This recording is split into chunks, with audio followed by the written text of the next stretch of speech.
So I think about how good it feels to get a little bit organized. And here are these books now, and uh, a whole lot less books. I don't. I'm not using my grammatical structure is probably not correct. Not as many books as there were. That's not a bad thing. All right. Well, some of them were there because Garth brought them to me. Now they're in the back room. So this is what I have on the chair now, and I finished a section, a conclusion in a section or chapter in this.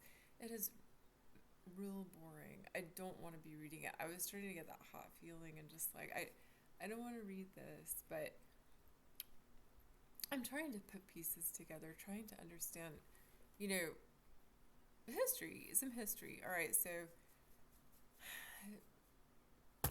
it's not fun. All right, this one I read a paragraph, and is that better than nothing? I mean, I read a paragraph, and it's boring. And you know what is boring about it? There is just so much conflict in the history of Cuba, and I'm trying to get. It's like, all right, there was this group and this group and this group and this group, and who is it that wanted Cuba annexed to the United States?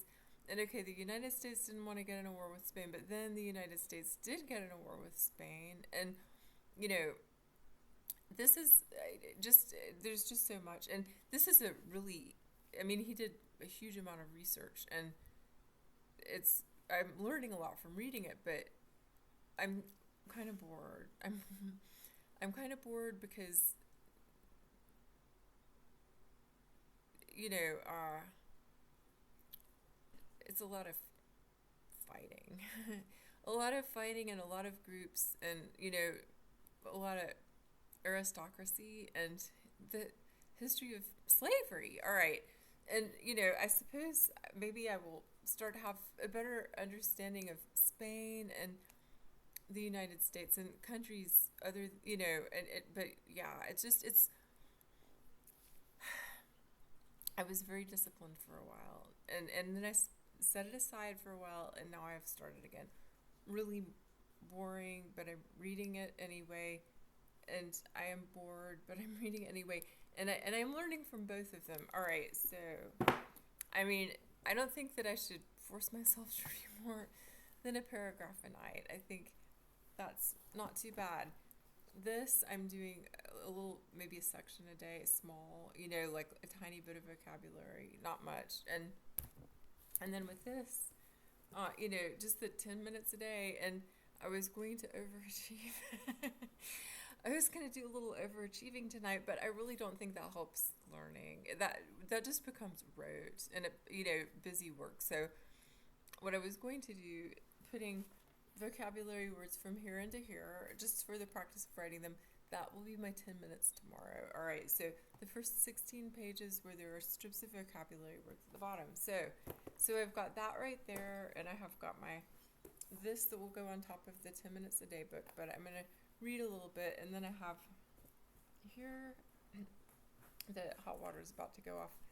I've got my Sunday radio show vocabulary notebook. I've got my Ed's class notebook, and I have been real lame.